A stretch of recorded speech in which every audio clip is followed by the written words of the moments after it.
is my pleasure to welcome you today in the name of Konrad Adenauer Stiftung to this panel discussion, jointly hosted by CAS New York and the German Permanent Mission to the United Nations.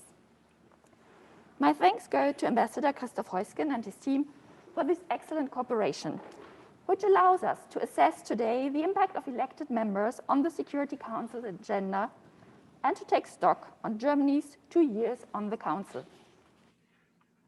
Every 8 years, Germany aspires to become an elected member to the Security Council. The last 2 years certainly have been rich in expected, but also full of unpredictable challenges. With nationalist and populist politics on the rise, multilateralism and international cooperation had to face obstructive policies and actions.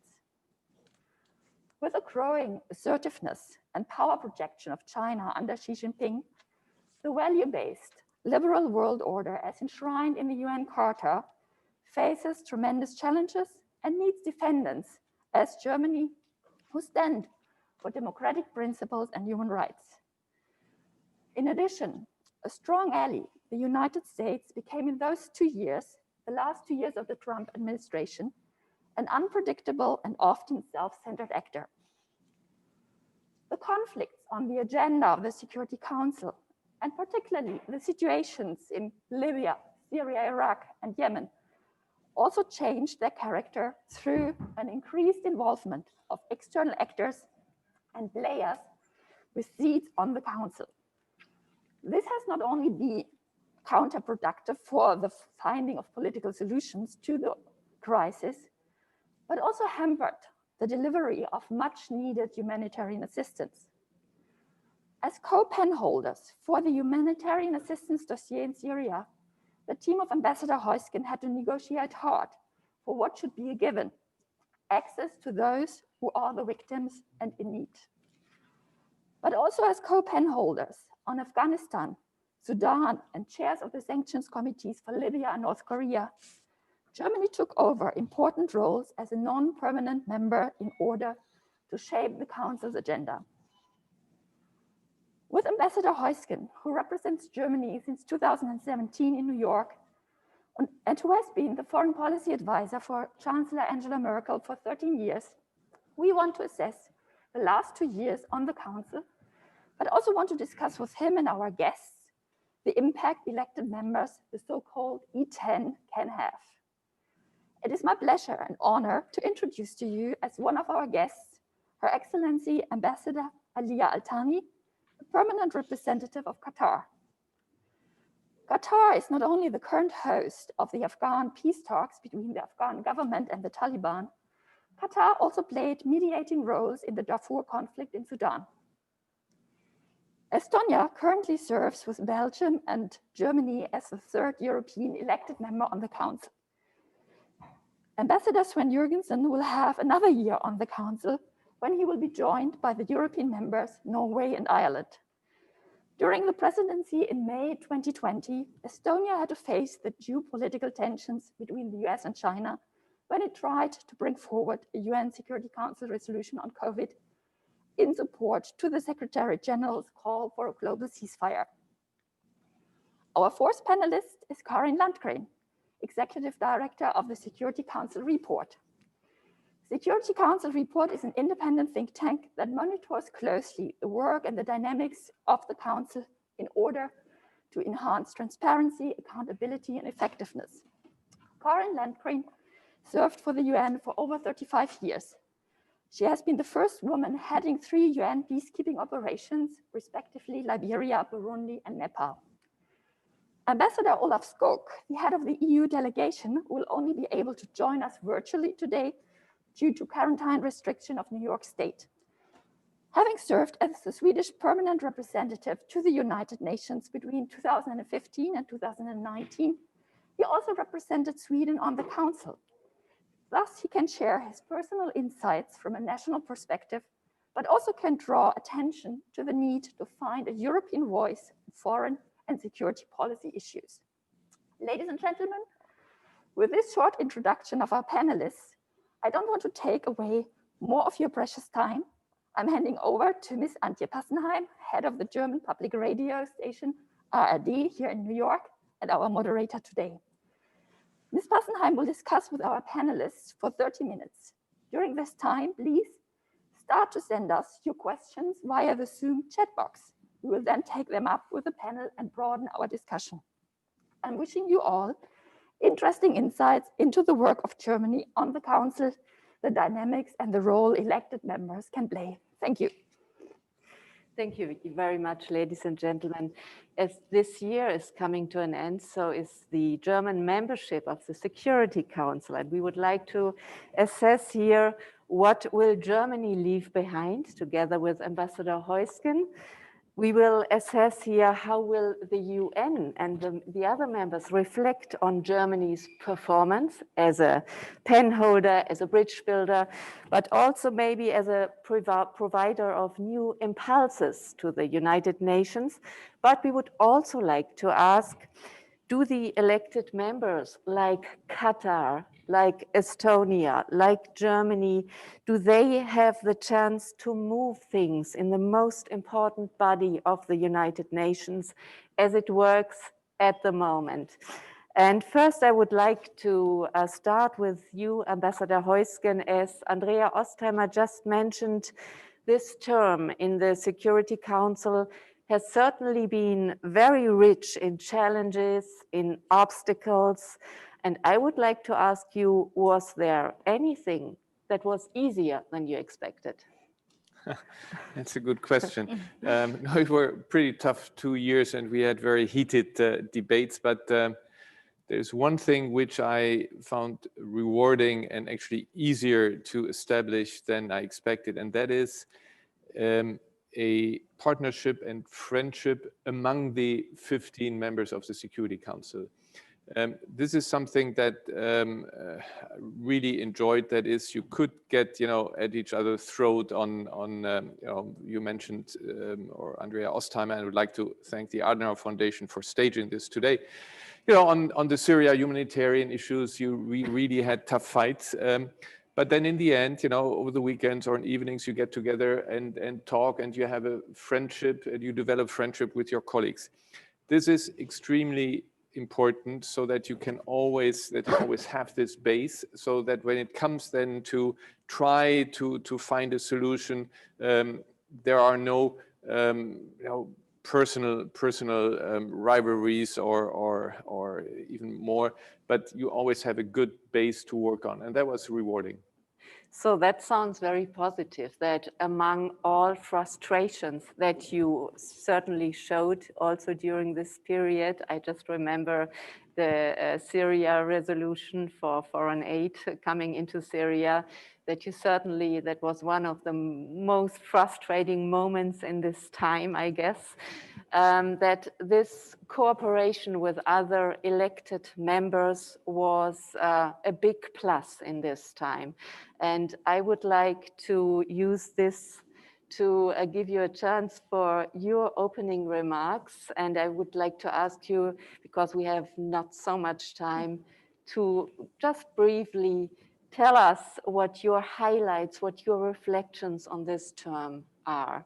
And I would like to ask Ambassador Altani to start. Thank you so much, Madam Moderator, for the opportunity. And of course, it's a pleasure to be among this great crowd. And thanks to Ambassador Christoph for giving us the opportunity to speak about a topic of great importance to us.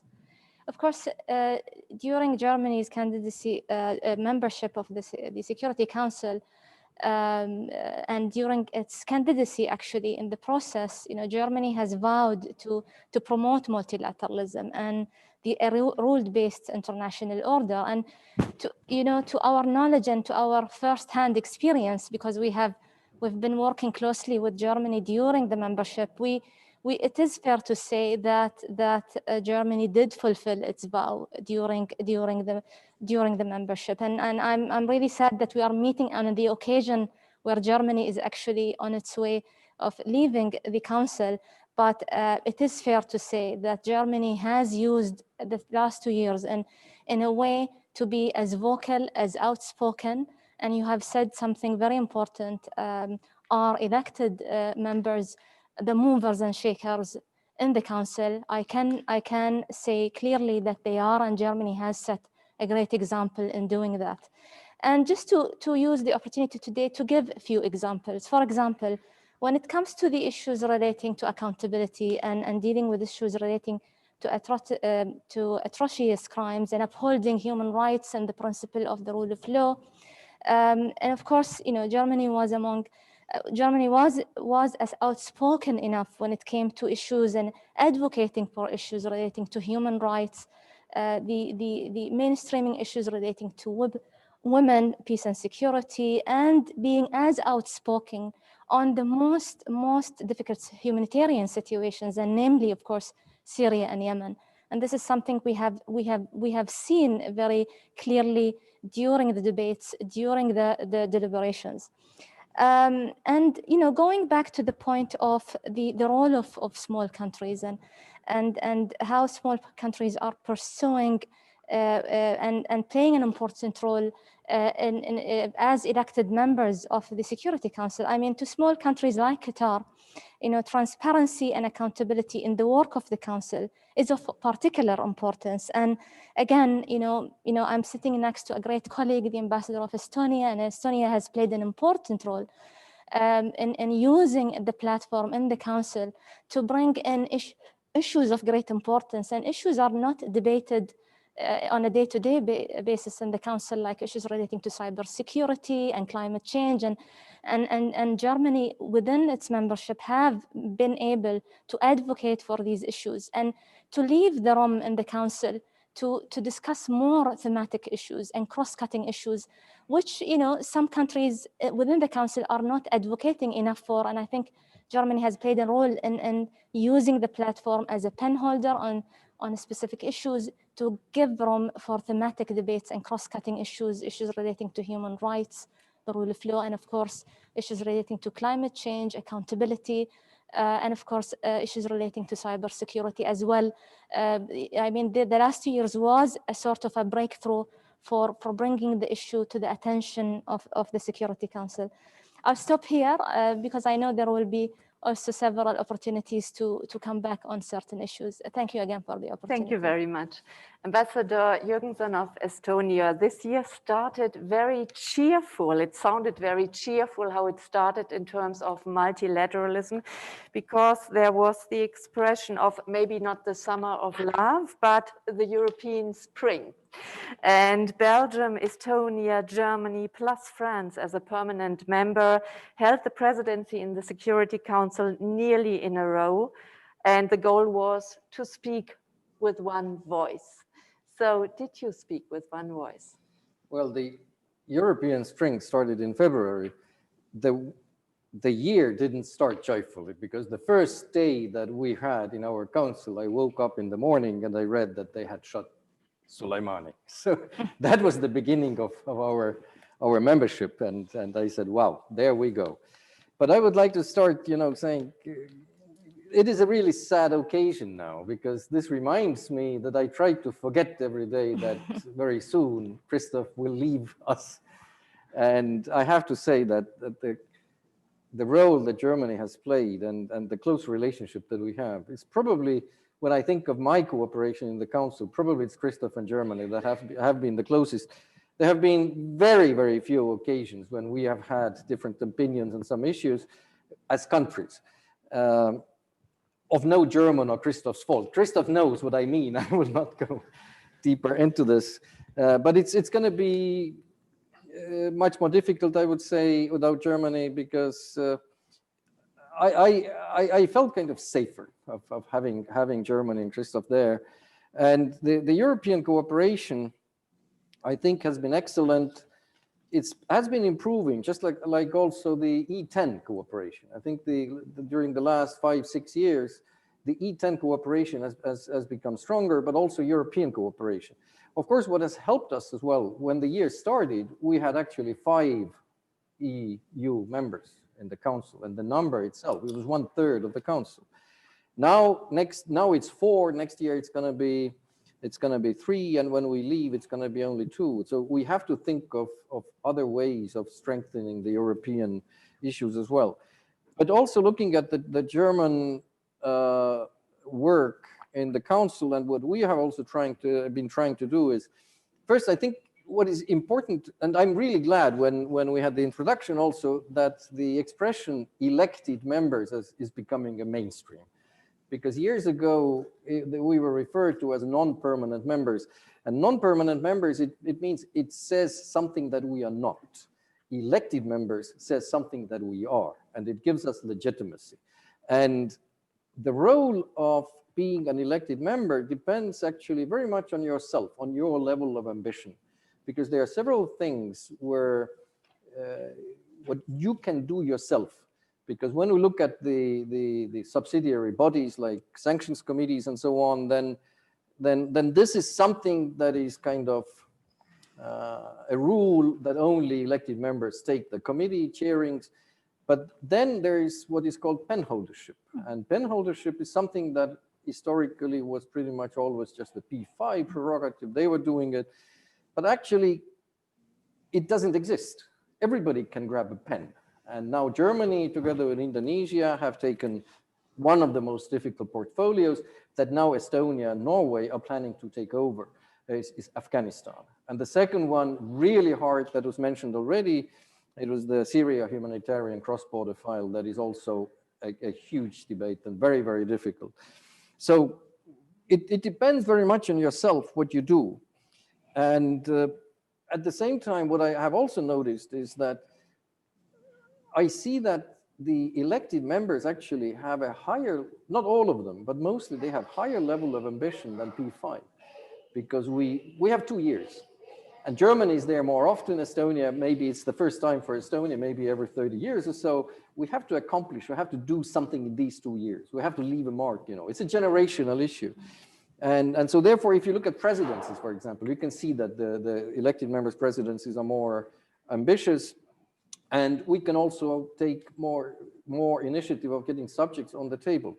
Like Germany has been the driving force for climate change. We are trying to do cybersecurity, issues that are difficult, and you need step-by-step approach in order to get it into mainstream.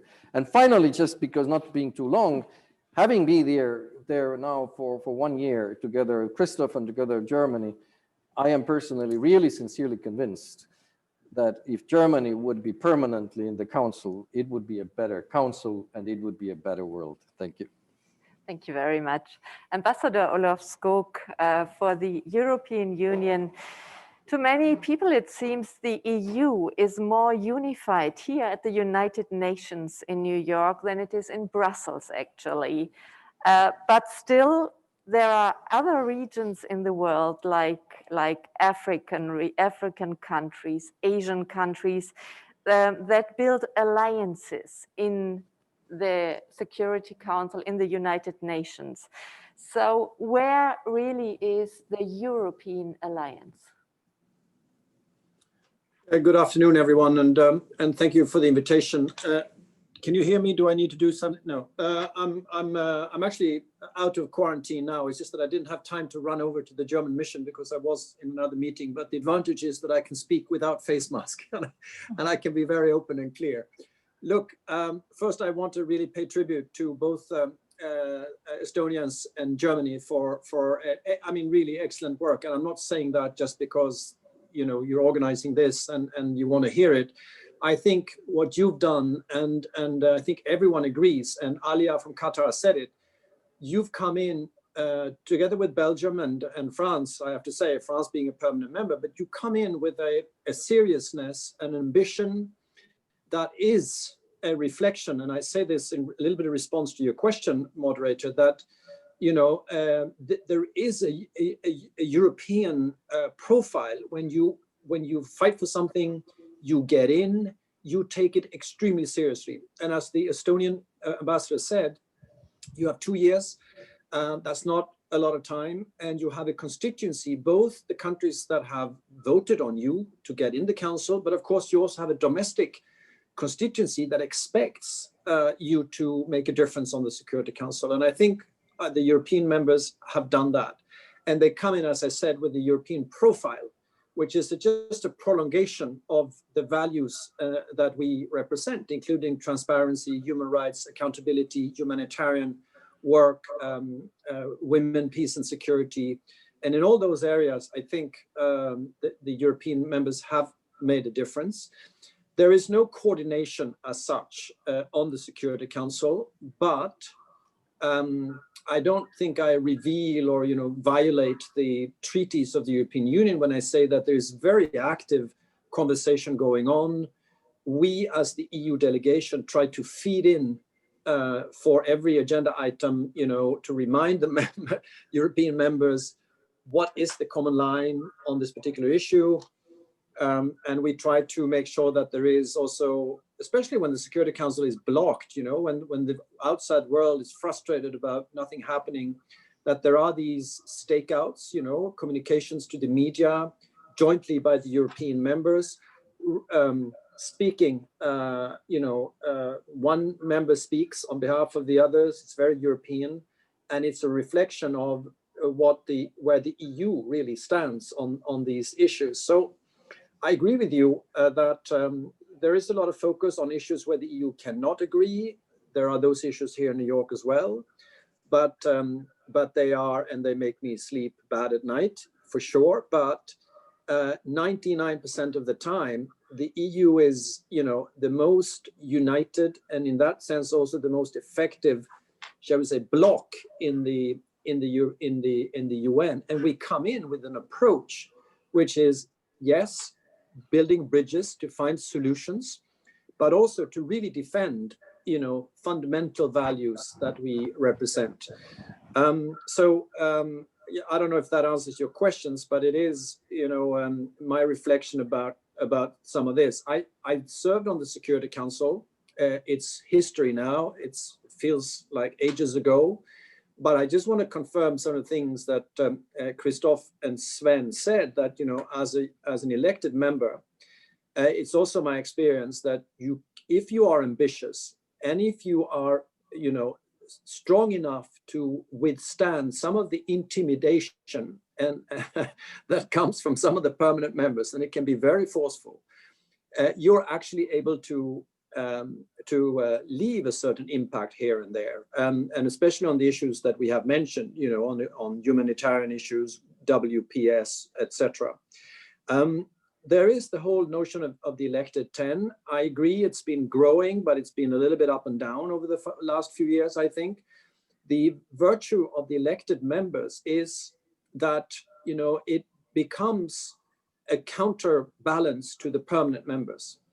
And it's if we can stay united in the elected members group, we are an important factor for them to factor in.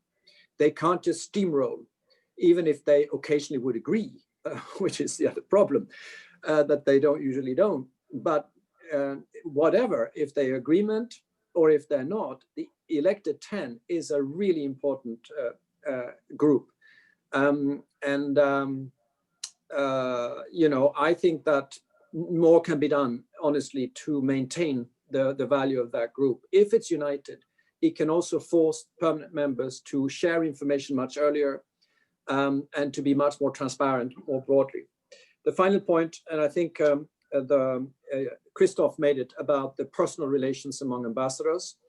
During the Swedish term on the council, we had a retreat, actually, not going to one of the crisis situations, but going to Sweden just to, bond. And someone commented, and I think very rightly so, about the value of that kind of bonding. It is necessary for the council to act, or to be able to act, if members are friendly with each other. But it's not always sufficient to block some of the major blockages that may exist among the permanent members. But it's also that friendship that may exist enables some solutions to be found in New York that otherwise may not have been able to find. And I think it stops some of the major blocking issues, divisive issues, to spill over in some of the other day-to-day business. So I think I'll just stop there. And sorry, maybe one more thought. What the impact that an elected member can do. You have your presidencies, or sometimes just one during the 2 years. But what we really made a big thing about was that there should be outcomes. And especially in support of peaceful mediation. The Secretary General has many mediators around the world, and they are really emboldened, and their mandates are reinforced if they get support from the Security Council. So, as president of the council, you can always invite them, you have your briefings with them, and then you go out to the media and you tell them that we are behind you. You can't negotiate all that because some of that, then you fall into the divisions between permanent members. But usually you just manifest that support, and that strengthens them as they're out there in the field trying to negotiate ceasefires or political solutions, etc. And I've been missing that a little bit. I think that's something the council should try to come back to, where again, as a president, even if you're an elected member, a smaller country, you still have that possibility. Sorry for being a bit long. Thank you very much, Ambassador. Karen Landgreen, your think tank, the Security Council report, monitors the working processes in the Security Council closely. And after all, we have heard now everybody agrees that the power of the elected members is growing, the dynamic is growing. Is that what you watch, what you would like to underline? Thank you, Antje. Thank you, Andrea, for including Security Council report in this discussion. That is absolutely what we're seeing. We've seen the role of the E10 grow probably in the past 5 or 6 years. And with that, they've grown in confidence as well, and the ability to occupy the space. Now, some of that space has been provided by one of the aspects of what makes the Security Council very difficult right now, and that is the tensions between the big powers, the shifts in global power balance. Ironically, that has left more space for the E10 to operate. And the more united the E10 can be, the more they can take advantage of that, the more we think of them as a group. Of course, a lot depends on who the E10 are in any given year. It's hard to be in the council, not just because of the difficult political dynamics, but also the sheer volume of work. As we heard from a few speakers, it's easy for the big powers to kind of crush the E10 in between them, or try to. I think Olof Skog just said you have to be ready to stand up to a certain amount of intimidation from members of the P5. So we heard Sven Jørgensen talk about the level of ambition of an incoming member. I think that's a really critical quality, the extent to which an elected member is ready to take on some of the hardest portfolios. And if we look at chairing of subsidiary bodies, where Germany took on some of the most difficult sanctions committees, Libya and DPRK, the penholderships, where we've heard references to Syria, to Afghanistan. I think Sudan sanctions is the other co-penholdership Germany held. And then the big thematic issues that Germany championed, climate security, women, peace and security. These were all big agenda items. And they have, some of them have become very successful coalitions. There is a tremendous degree of unity among the elected members on climate security, for example. One question I would add to ambition is the question of continuity. We've heard that 2 years is a short time. So what happens when you leave? Are you able to build bridges so your critical issues are taken up by other members? Whether you're coming back in 8 years or 30 years, will they have continued? And I think this is something the E10 have become more conscious of and more skillful at, not just treating it as a standalone 2 years, but as 2 years in part of a longer process around the issues that are dear to them. Thank you very much. Ambassador Heusgen, would you underline what you heard here? And could you give us maybe an example? What was your biggest achievement in working together with other elected members in this term? Yes, I like to pick up actually of what they said. First, what Sven said with regard to the elected ones, the fact that you have this legitimacy. We sometimes, jokingly say the permanent should be called the non-elected one. No, but seriously, I remember one very important resolution that was actually the first resolution that was adopted with regard to cross-border support for Syria to get humanitarian aid in. We, of the 5 permanent members, 4 abstained, only France voted with us, but then we did have the votes. We had all 10 elected countries on our side, on the humanitarian side, and they voted with us, and we outvoted the permanent ones. So to give this example, then let me pick up what Karen just said, and that is very, very important that you go there. Of course, you have your pet projects, but you think from the very beginning about legacy, who is going to take this up. So climate and security. I think there is no doubt that climate and climate change has effects on security. When you look at the Great Lakes, when you look at Afghanistan, when you have then, because of climate change, you have movement of populations, there are conflicts, and you have to look at that. You have to see that you can do some prevention, that you look early on, that our peacekeepers are prepared to it. So we were convinced.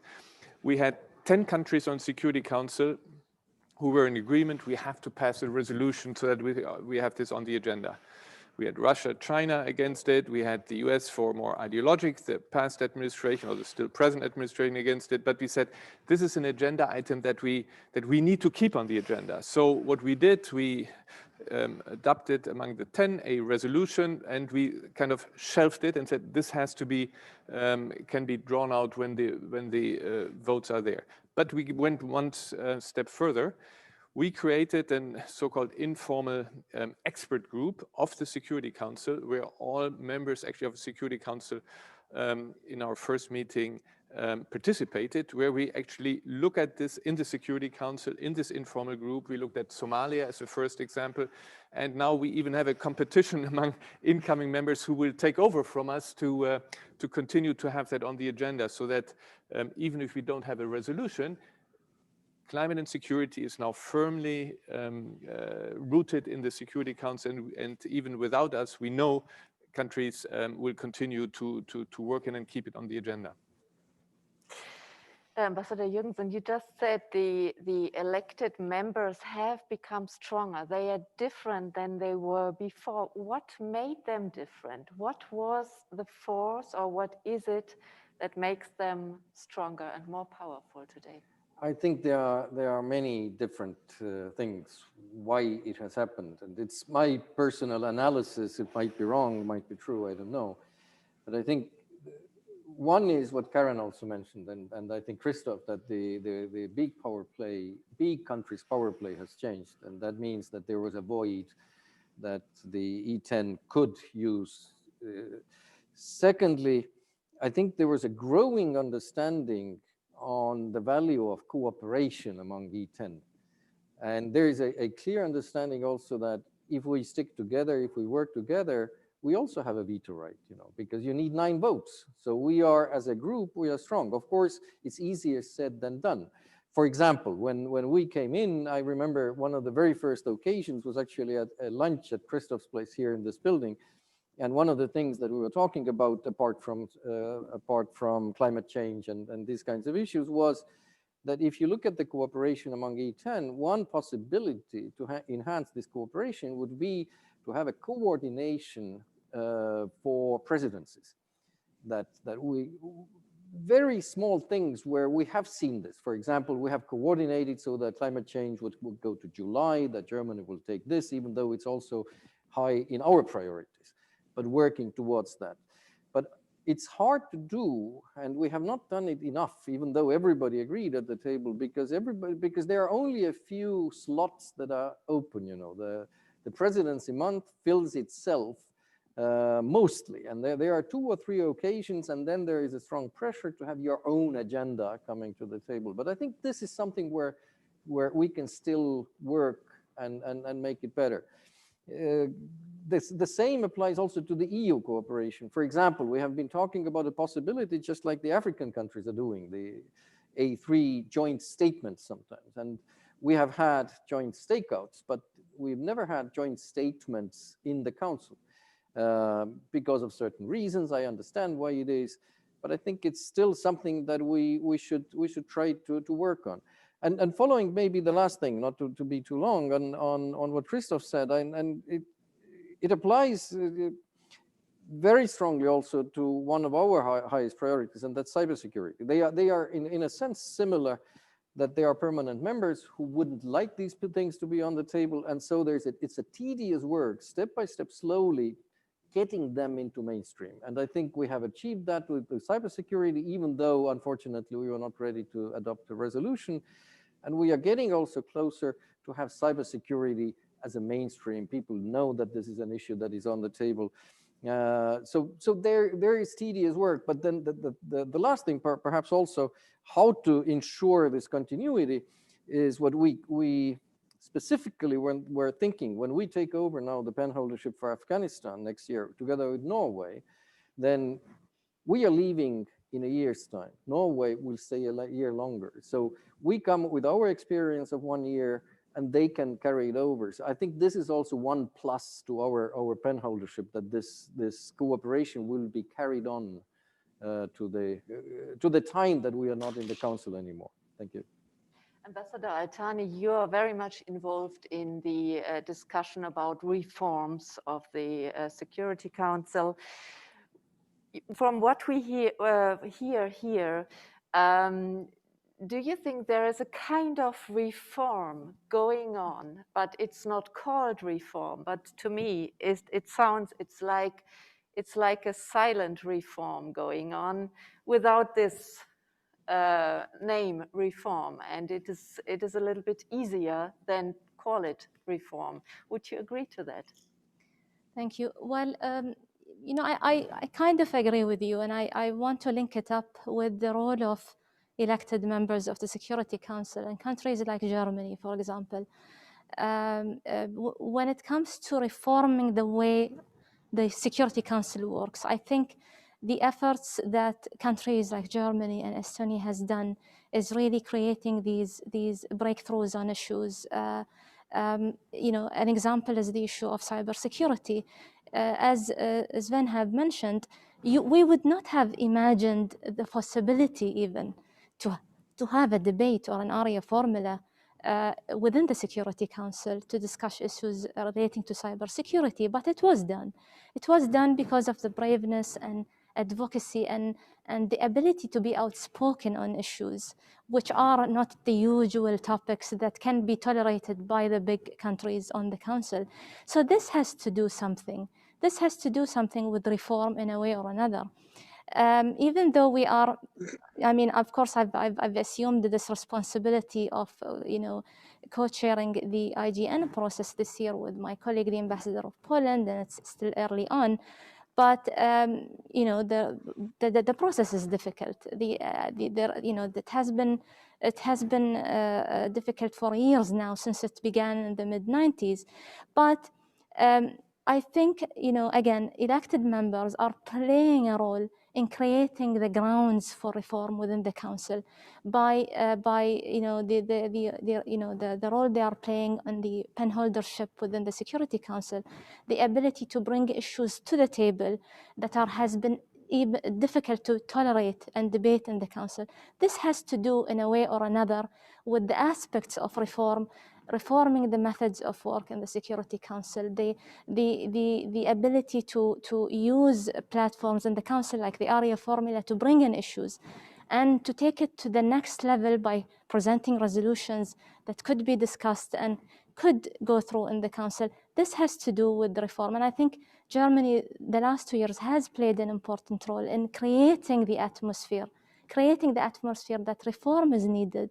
And reform, you know, we have to deal with issues that deal with peace and security in that manner. Thank you.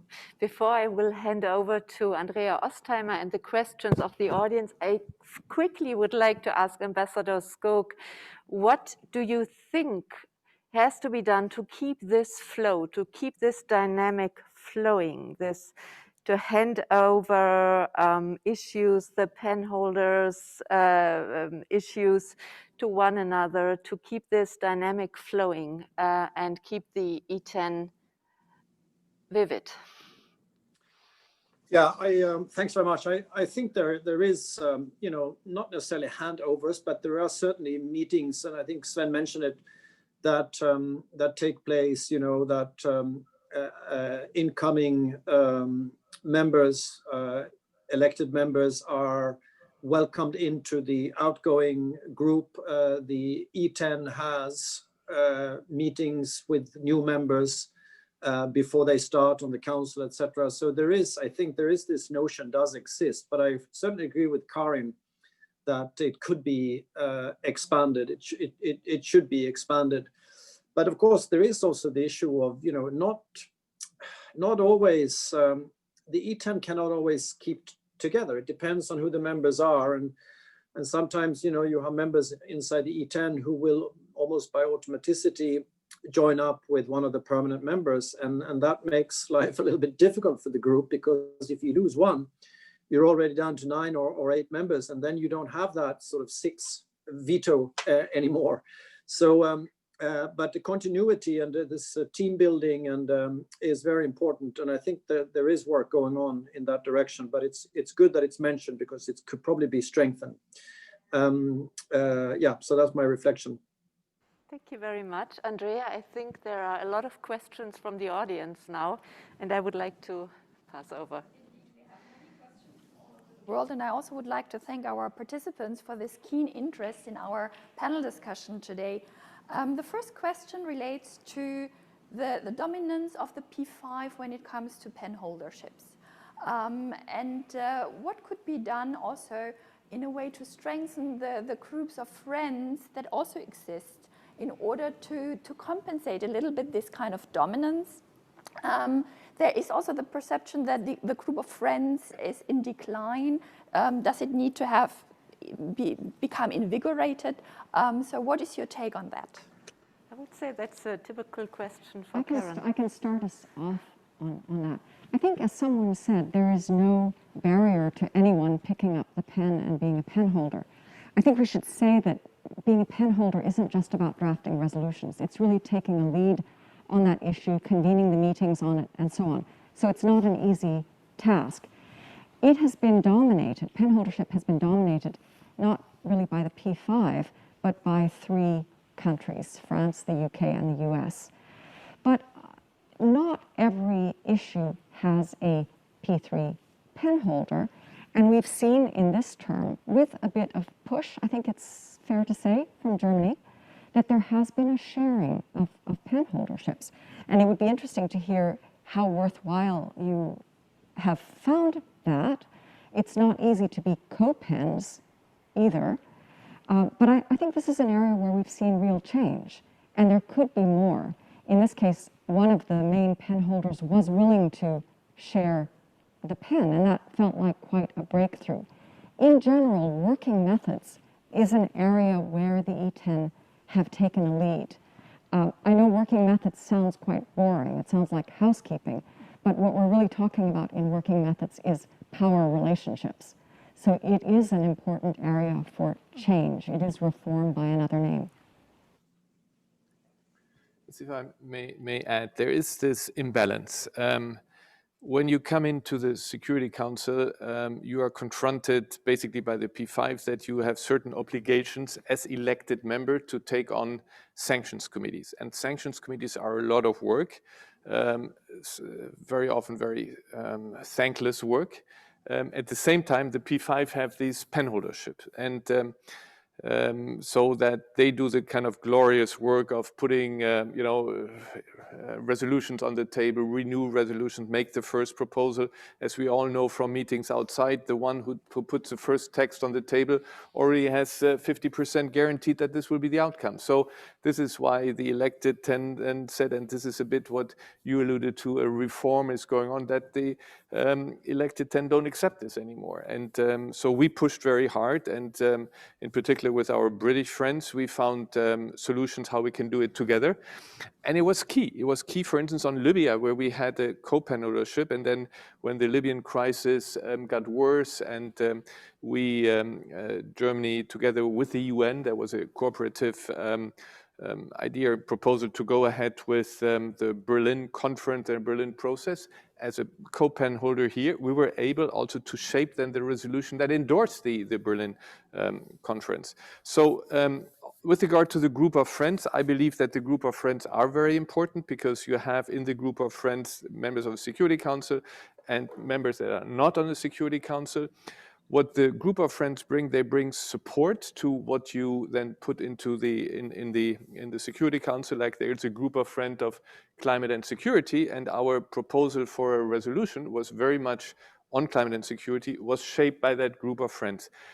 What is important, and also that you get this expertise into the Security Council. If as an elected 10, you claim to have you want to do a resolution, of course you have to know the background, you have to know the substance. Last point, Sven and I remember this little episode. There is no written rule that only a certain country can have the pen. Everybody can take the pen. So there was this little incident in the Security Council when we had the COVID-19 resolution, where the Security Council wanted to endorse the Secretary General's call for a global ceasefire, where the P5 were just not agreeing on it. They thought they had a text, and then in the last minute there was a veto. And then Sven and I thought, this cannot go like this. And just overnight we drafted a text, put it on the table. They were screaming and yelling, how can you dare to do this? But in the end, it brought the result. A few weeks later, we finally had this, far too late, but we got it. So, you have to dare a bit. You have to have good partners, like Sven is a fantastic partner, and then you go ahead and they scream and yell at you, but afterwards, evening, you drink a glass of wine and you hear some admiration out of the voice. Yes, you dared to do it. So it was okay. I'll say a few words. Like I said earlier, the difference between subsidiary bodies and penholderships, sometimes they are put together, is that subsidiary bodies is an official thing. They exist, and the chairing of them. Penholdership doesn't. Penholdership is just a tradition. Anybody, like it's been said, anybody can grab a pen. Of course, in order to be successful, you have to be accepted as such.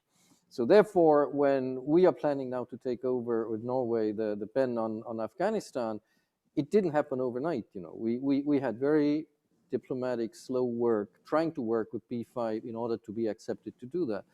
But I think also, if you look at the new subjects coming to the council, then it's all open. But it's hard to take somebody's pen who has been doing it for 10 years, 15 years. Suddenly I want to do this.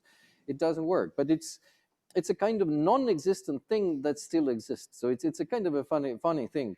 But it depends very much on your ambition and your skill, how to work it. And one other thing why it's also really, really important, I think, in penholdership, but also working as an elected country, is you really need to have very, very strong legal advisors. And I am glad to say that we have really excellent legal advisors, two of them. And I remember 2 occasions when we won a debate on procedures with a major P5 member, and these are some of the proudest moments of being there as an elected country. But it's very much also has to do with penholdership and how it all works. Thank you. So penholdership sounds very lively to me. It is. But it's also a huge responsibility. This is also what is important. Yes. Yeah, our next question relates to the pandemic situation. Could the Security Council have done more to back the UN system, and particularly WHO, and in hindsight, what could have been done better in the negotiation for a Security Council resolution in support of the global ceasefire? I think that would be also a question first to be put to Ambassador Jürgensen. Christoph mentioned some of it already. I think this was not the proudest moment of the council, because the last day that we were together in the council was 12th of March, and then there was a lockdown, and the work started on the resolution that should have been selbstverständlich. It should have been easy. But then again, you know, there was a power struggle between two countries, permanent members, and it was going on and on and on. And everything was taken into it. And the compromise that we were proposing with Christoph was, let's concentrate on the issue. And the issue was not WHO, it was not pandemic, it was supporting Secretary General's call for ceasefire, global ceasefire. But it took a very, very long time. That shows also, when talking about pandemic, you know, this year has not been a normal one for the world, but not for the council either. You know, that we were locked down. The first in-person meeting we had was during the German presidency in July, you know, after March. And then slowly we got more and more also back into the building. And then in one member state's mission, there was positive testing, and we went back to online. So we are flexible. But I have seen that there are pluses and minuses, positives and negatives. You know, the negative thing is diplomacy is a face-to-face business. You need to see people, you need to talk to them, you need to have a beer or a coffee or something, and then go to the corridors. I am absolutely certain, it's my personal opinion, but I'm absolutely certain if we would have been in-person meetings, we would have managed much earlier, even in these difficult circumstances. At the same time, looking at also on the pandemic situation and being on VTC meetings, there are advantages. And one of them is what we discovered during our presidency. For example, we had on 8th of May, for example, the first big ARIA meeting to remember the end of the Second World War in Europe. We had 80 countries participating and 45 foreign ministers. And suddenly, when you look at now, I think there has never been so many informal ARIA meetings than now.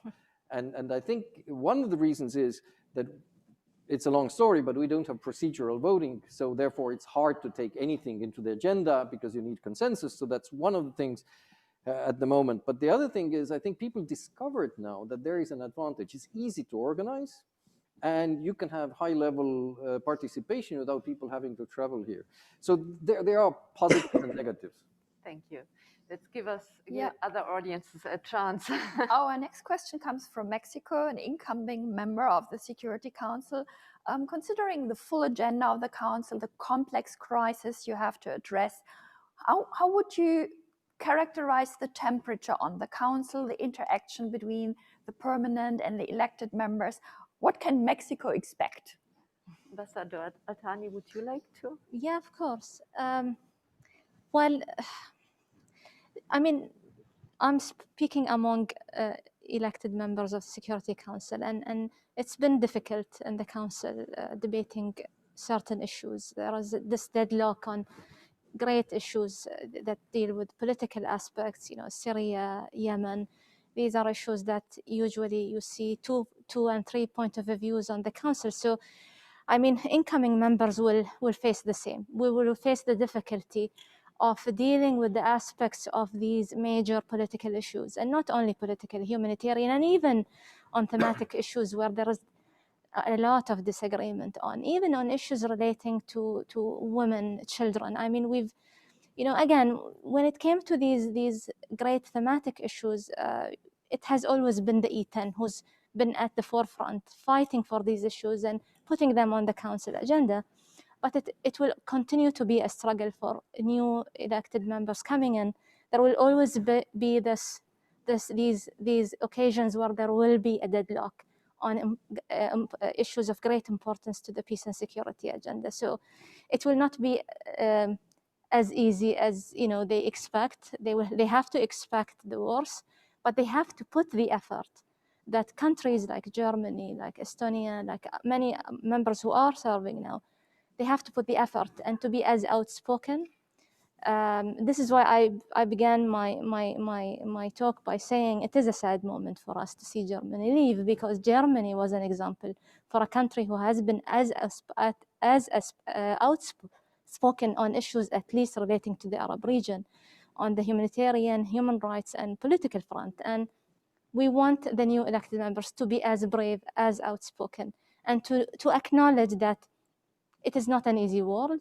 There will be deadlocks on issues, but the E10 has to raise their voice when it comes to these issues of great importance to the developing part of the world as well.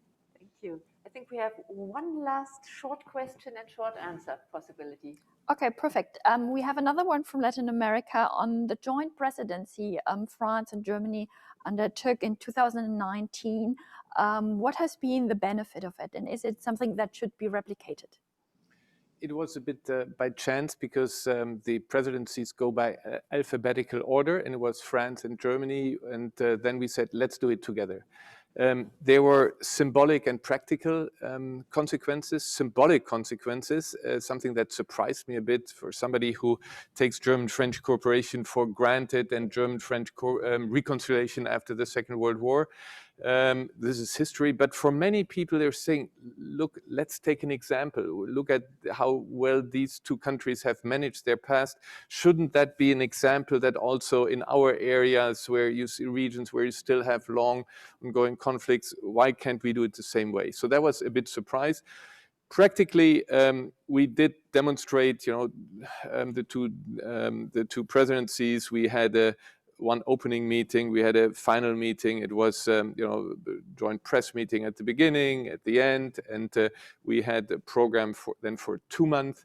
We also had a kind of a division of labor, something that Sven said we also had then a year later with the European Spring.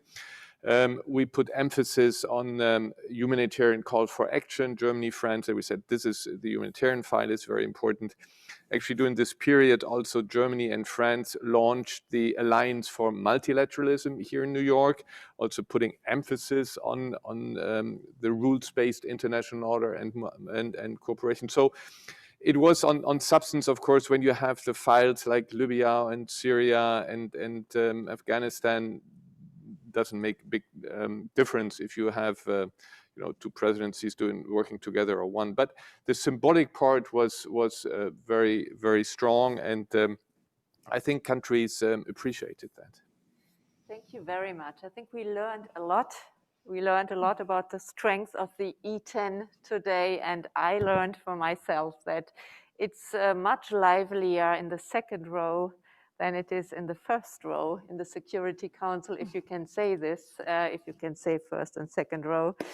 Thank you very much indeed. And my last question to Ambassador Heusgen would be, if we would have this conversation in 8 years, when Germany maybe will be candidate again for the Security Council, what do you think would come out? What would we talk about in 8 years? Well, this is the interesting thing about life, you don't know what is coming up. No, what I really hope is that we went through very difficult times. We went to a time when Russia, China, the outgoing US administration, with regard to international law, with regard to how important the rules-based international order is to them, that was difficult. That was very difficult, and I think it was very important that we maintained within the Security Council. This is why we had the rules-based order. That was why this Alliance for Multilateralism was launched. I hope that in 8 years, everybody really understand that we are better off worldwide if we go by the rules. If that rules that have been established between nations, resolution that have been adopted in the Security Council, that these are actually followed by and implemented. And I hope in 8 years we have made some progress there. Thank you. If I may say, but go ahead, Sven. Yeah, just following what Christoph said, we had a former president, the first president after regaining independence, Lennart Meri, who said that international law is the nuclear weapon of small countries. So this is our deterrence, and that's why it's important also the work at the Council, the work at the United Nations, but also maybe the last very quick thing on answering also the Mexican question of what the council is right now and what they can expect. There are a couple of things why it's difficult to say, because they are, first of all, after 20th of January, there will be kind of change. But more importantly, it will be a council without Germany, so we don't know. If I may just say final word, I think also the essence of continuity. Once a country leaves the council, they tend to,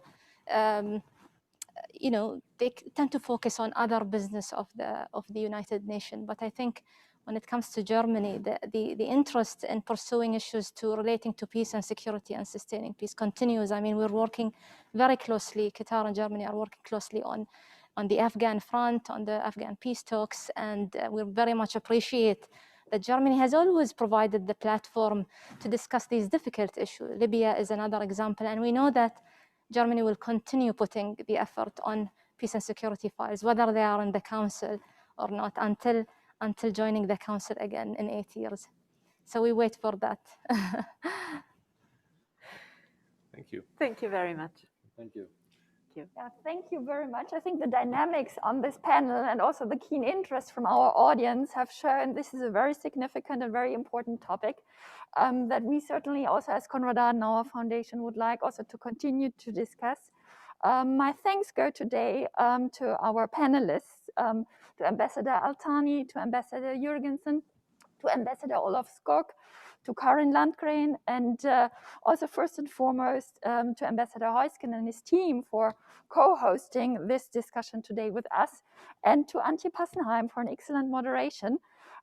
It's now time for us to say goodbye to all of you, but I also would like to recommend, if you are interested in topics of the Security Council, and also a topic that is very dear to Ambassador Heusken's heart, women, peace and security, Konrad Adenauer Foundation New York will be screening the documentary The Prosecutors next week, Thursday, 2 o'clock New York time.